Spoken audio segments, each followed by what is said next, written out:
Hello and welcome to Back at Camp, Mojave County's only outdoor television show. I'm your host, Don Martin, and on today's show we're going to talk about the world famous Kaibab, Unit 12A West.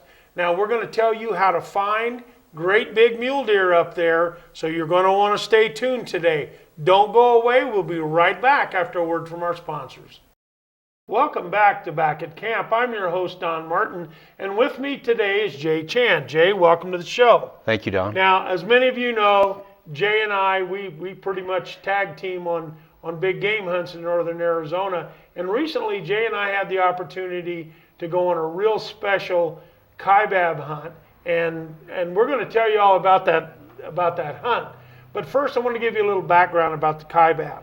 The Kaibab is actually a plateau on the north side of the Colorado River, and it encompasses about 655,000 acres of land.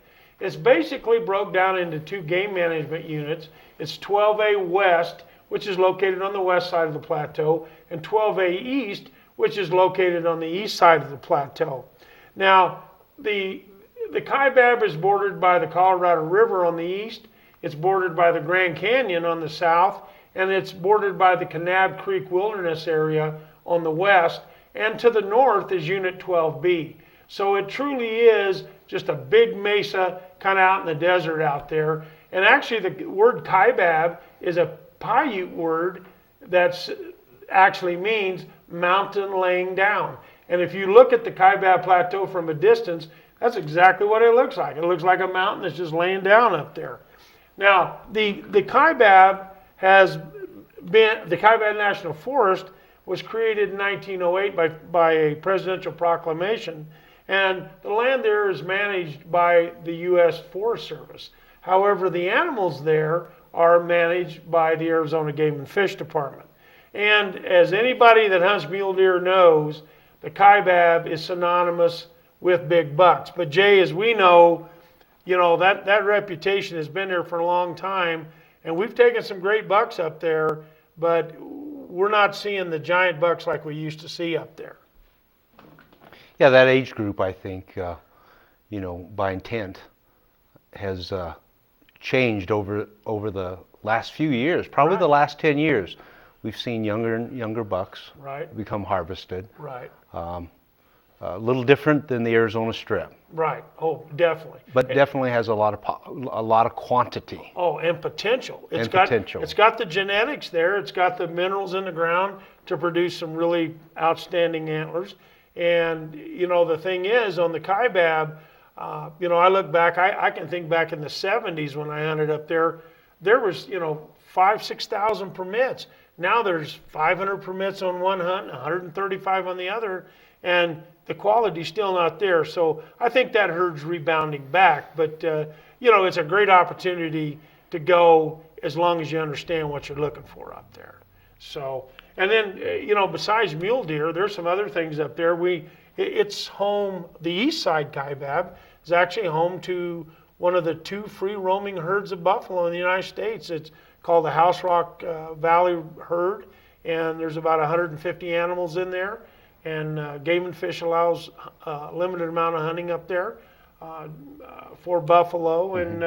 And they every year they remove a few buffalo out of there, and it's quite a sight when you see a giant bull. We call them tunners because they'll typically weigh over 2,200 pounds. So those are big animals up there. They're big animals, but even though they're big, they're tough to find. Oh man, yeah. We've been on a number of hunts up there for buffalo, and you would think if you see something that looks as big as a dump truck that you should be able to find it. But we found from experience, when they get up there in those thickets, in those wilderness areas, really tough to find. So, but they are free roaming. They're recognized by Boone and Crockett as a free roaming herd. So if a person gets the opportunity to hunt there and takes a buffalo, it is from a free roaming herd. So that's a pretty good deal. And I think those hunters do end up working for that buffalo. Oh yeah. I've heard guys say that a bull buffalo hunt on the Kaibab is the toughest hunt you'll go on in Arizona, period. Tougher than sheep, tougher than elk, tougher than anything, simply for the fact they live in a wilderness area and you know you can't use wheeled vehicles to get into them. You can't even use a deer carrier to get the meat out. Got to Right. use horses or pack them out on your back. Right. So it's pretty tough. Now some of the other critters that live up there on the Kaibab are turkeys. Quite a few turkeys up there. Yes, lots of turkeys, I believe. Right. And we've seen them actually over the last few years. We've seen those numbers seem to be rebounding. Oh yes, I mean one of the things that you're able to tell that the rebound has occurred is the offerings that the Arizona Game and Fish Department has for the spring hunts as well as the fall hunts. Right. Well, they typically, I think on fall hunts, they'll have like 775 tags. That's a lot of turkey tags. But then again, as we know, there's lots of turkeys up there. And that's true. So if somebody wants a good spring or fall hunt, a Kaibab's a good place to go. Right, absolutely. Now, we also know that the Kaibab is home to mountain lions. And I know that there's a couple of agencies that are doing mountain lion surveys, if you will. They've actually trapped mountain lions, put radio collars on them to track them. And I know this year it was kind of interesting because I was up there on a couple of hunts and had cameras at waters, and I got pictures of mountain lions all the time. So there's a good number of mountain lions up there. And in addition, there's bobcats and foxes, and I know and coyotes. I got a picture of a coyote, and it looks like a wolf. It's so big. I mean, it's a big deal up there. So if a hunter goes up there, I mean, there's a lot of hunting opportunities for predators. Like I said, get a mountain lion tag. If you got a deer tag, you can actually get an over-the-counter buffalo tag. So lots of hunting opportunities up there. And hunters that are hunting those fall turkeys, another thing that coincides with that is the squirrel season. Oh, Remember, yeah. they're unique. Kaibab has a unique subspecies of squirrels, the Kaibab squirrel. Only found there, no place Right. else in the world.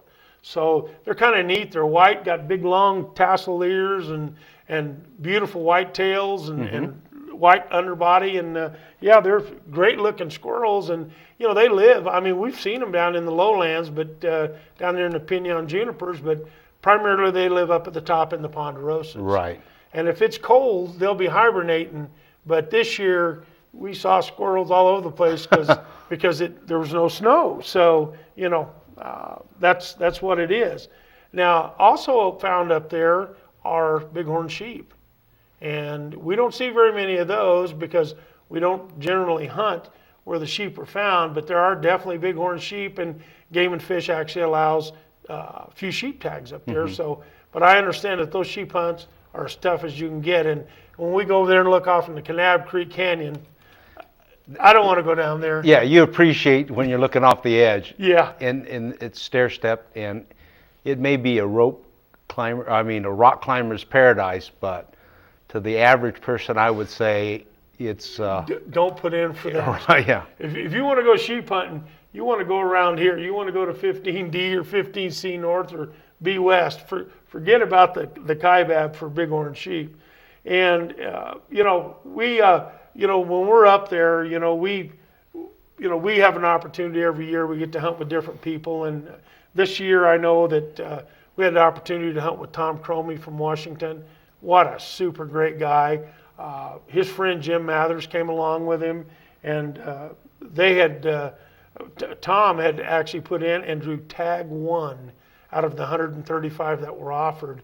And I think if I remember right, there was over 4,000 people had applied for those 135 tags. So he truly beat some tremendous odds, but he was in the max bonus point pool.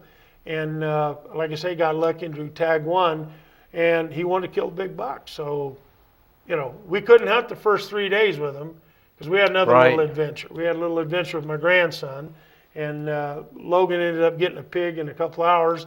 So we were able to get everything hooked up, and we met him up there at the start of the 4th day of the hunt.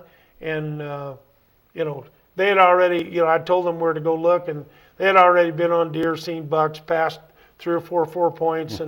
But we had told them, hold out till we get there and let's see what we could do. So, we've been hunting up there since '75. And I mean, we have killed some big bucks up there. And we've seen lots of deer through that entire time. Remember, I don't know if you were with us that year that I was hunting with Roger King, and Roger King killed a 30-inch 5x4 up there. I remember that buck. That was a fantastic buck. Yeah, that was a great buck. And like I say, local guys, when you can get that tag, have been up there, and I know there's some guys that kill some really, really big bucks up there. And, I think bucks that are generally just 4 points up there would be absolute boomers over here in 16A or 15A or any of these areas around here. Right. So we've, we've seen, like I say, lots of big bucks over the years in these areas on the Kaibab, both the early and the late hunt. But the early hunt is designed more as a meat hunt to just reduce the buck numbers up there. So people need to understand, if you put in for the early hunts, you're probably going to see spikes, forkies, and little threes. If you put in for the late hunt, you're going to see older age class deer, bucks. I found out it was interesting. Game and Fish told me that on the late hunt, they manage for 55 to 75% of the harvest to be 3.5-year-old bucks in that age bracket, 3.5 to 5, with 30% of the bucks taken being 5 years or older. So, that's a different kind of management strategy that they have, and they call it an alternative strategy. And so guys that go up there generally get to see some older age class bucks. So. And I think in the past couple of years, basically what the Game and Fish has mentioned to you, it's pretty much right on target. Yeah, that is the class. Yeah, they're. I think they're hitting it right on the money, and there's, like I say, we know there's early and late tags. There's also archery hunts up there, 700 archery tags. So there's tons and tons of deer up there. So now we're going to take a little break here, and when we come back, we're going to talk about the actual hunt with Tom Cromie and his friend Jim Mathers up there on the Kaibab, and we're going to show you some pictures of deer that we saw and what happened with us every day up there. So don't go away. We're going to be right back after a word from our sponsors. Welcome back to Back at Camp. I'm your host, Don Martin. When we left, we were talking with Jay Chan here about the Kaibab, and one thing I think that's interesting is the Kaibab is the only place in Arizona where the Game and Fish Department offers junior tags. And what do they use that for? Well, one of the things that I look at that as being used for, it's part of their management tool as far as herd management, to manage that buck to doe ratio. And then on the other side, it introduces young hunters into the program. Right. And they have a very high hunt success. I think one of the data that I saw was that up to 80% of the kids, so 80 out of the 100 kids actually will harvest a doe. There's plenty of does up there. So like you said, they use it as a management tool. Game and Fish also uses it to introduce kids into hunting, and I think it's a great venue. And while not a big proponent of shooting does, I understand why they need to do it and the reasons for it. And I think, given the relatively few numbers that they give, I think it's a great idea.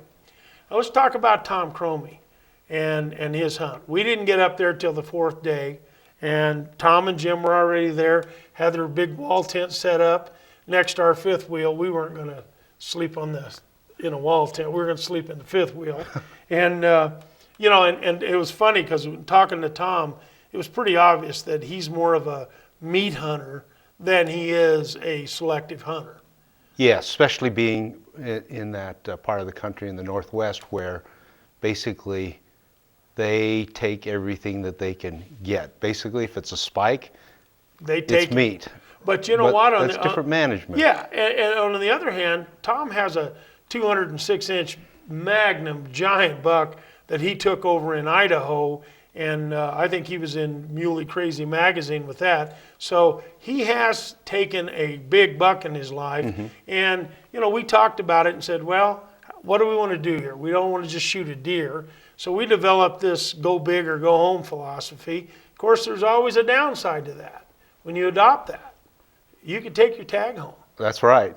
A lot of guys start off and saying, yeah, I'm going to be real selective and I won't shoot nothing unless it's this big. Then as the days go on, especially if they don't see anything, then their standards seem to drop a little bit. But we were decided that, hey, we were seeing plenty of deer. They had saw plenty of deer, but we kind of got thrown a curve. Mother Nature kind of threw us a curve this year when we got up there.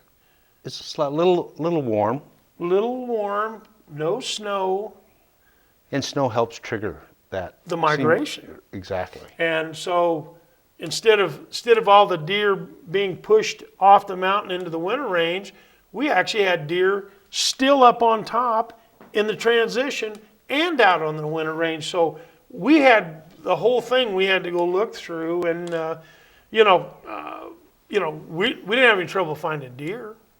It just took us a little while to find them, Right. Especially when we found them. Then Right. it was a lot easier. Yeah, and I think one thing that happened though is we were seeing spikes and forks and little 3-points.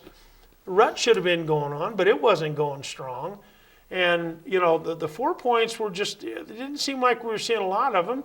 But then again, we did see a lot of deer. We saw, I think the best day we had up there, we saw 25 bucks and 149 deer.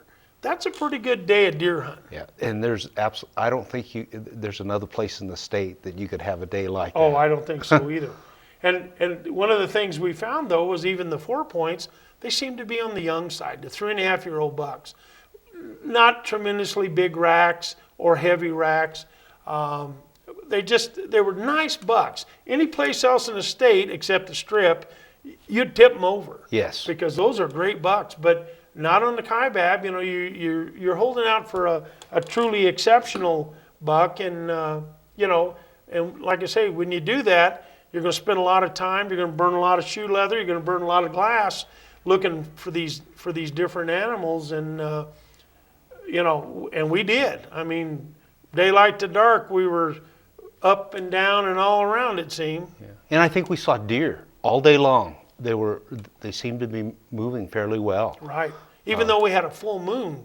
We had that to contend with. We got caught with. in a full moon situation, and of course, we had trail cameras out on waters, and they were just slamming them at night. So, it made that much more difficult for us.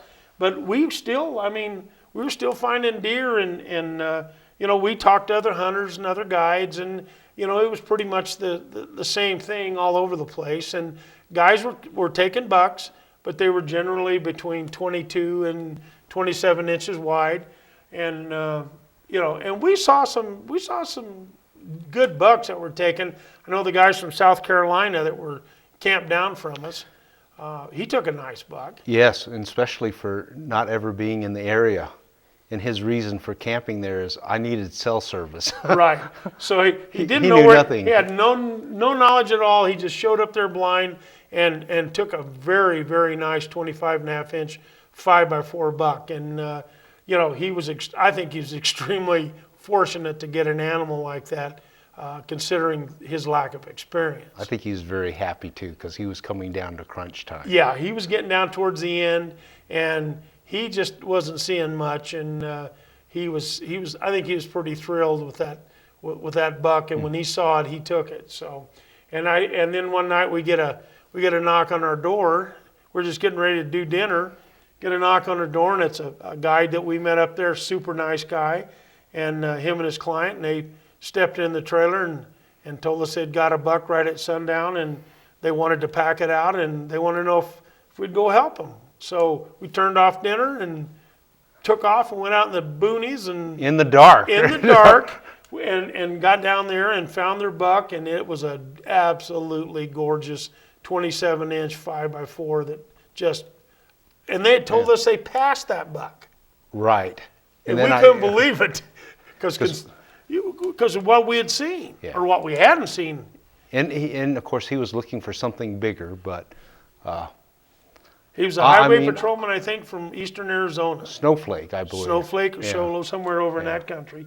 So they did really, really well on that hunt, and man, we were really glad to see that buck and to know that there were those kind of bucks out there. So it was a great time. We, like I say, I don't know what we could have done different than what we did. I think our final tally was like $125 and over 700 does. Yeah, So lots of deer. that's right. Lots and lots of deer. And like I say, we went up high, we went down low, and we looked all around. Now, one of the other things that I think is kind of interesting about this hunt was I went down to a water one day and found out somebody stole my trail camera, which that wasn't nice. But I also noticed that the water level in a drinker had dropped about a foot since I'd been there. And I looked over, and behind the storage tank, I saw a bunch of water on the ground. So I walked over there and I looked, and somehow, some way, there was about a pencil-sized hole about 6 inches up from the bottom of that tank, and water was running out on the ground. And water in the desert is precious. And especially out there where that was about as far as you can go on the west side Kaibab, and they need that water to sustain them through the winter. And so I thought about it, and I looked around, and I finally figured out if I could take a branch, stick it in the hole, that it would swell up, and I got the water loss down to just a drop.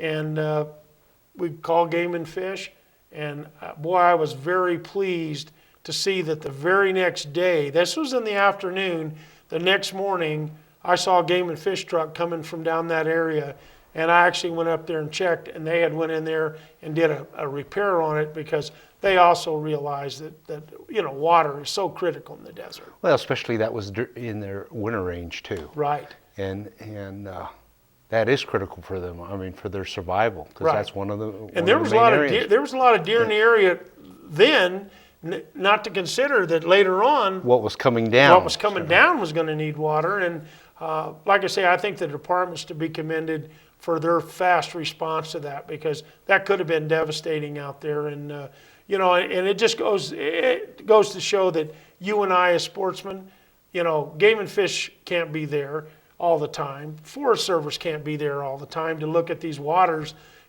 We saw it. We did what we could. We reported it, and it got fixed.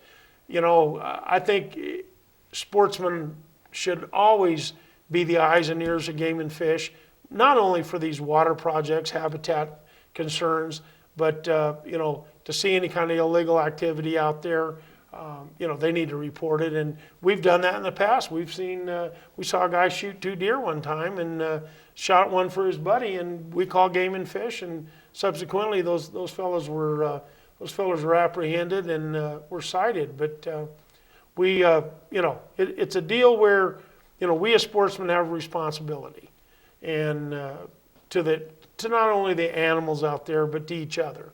And if we see criminal activity, I mean, maybe it's my former cop bring up, but I think we have a responsibility to report that kind of stuff, because they're stealing from you and me and everybody else. Oh, absolutely. And that's why they created that 1-800 number. Yeah, 1-800-352-0700. That's the Operation Game Thief number. And it was interesting. We did find a couple of deer that were not recovered, and we don't know whether they were smaller deer, and we don't know whether they had been shot and then just couldn't be found, or if somebody had shot them, went up there and looked at them and said, "Oh, it's not big enough," and went on. Hopefully it was, if it happened, it was a crippling loss and they couldn't find it. So, but Kaibab's special place. Encourage people, if you want to go on a hunt a lifetime and you're not concerned about killing a 30-inch or better buck, Kaibab's a good place to go. I'm sure people saw in the pictures that we've shown today the kind of bucks that you can expect to see, and I think most people around here would be tickled to death to get one of those nice 24, 25-inch 4x4s. Oh yeah, there's nice deer up there, and there's always that potential to get that monster too. Right. Well, folks, that's all we have time for today. I hope you enjoyed our conversation about Tom Cromie's hunt. Great guys. Jay and I are going to Washington next summer. We're going up there and going fishing, crabbing, and clamming. They're going to repay us for helping them out. So it's a great time. So we'll see you next week. Jay, want to thank you for being here today. Thank you, again. Don. Until next week, this is your host, Don Martin, saying keep your fishing line fresh, your firearms oiled. We'll see you next week back at camp.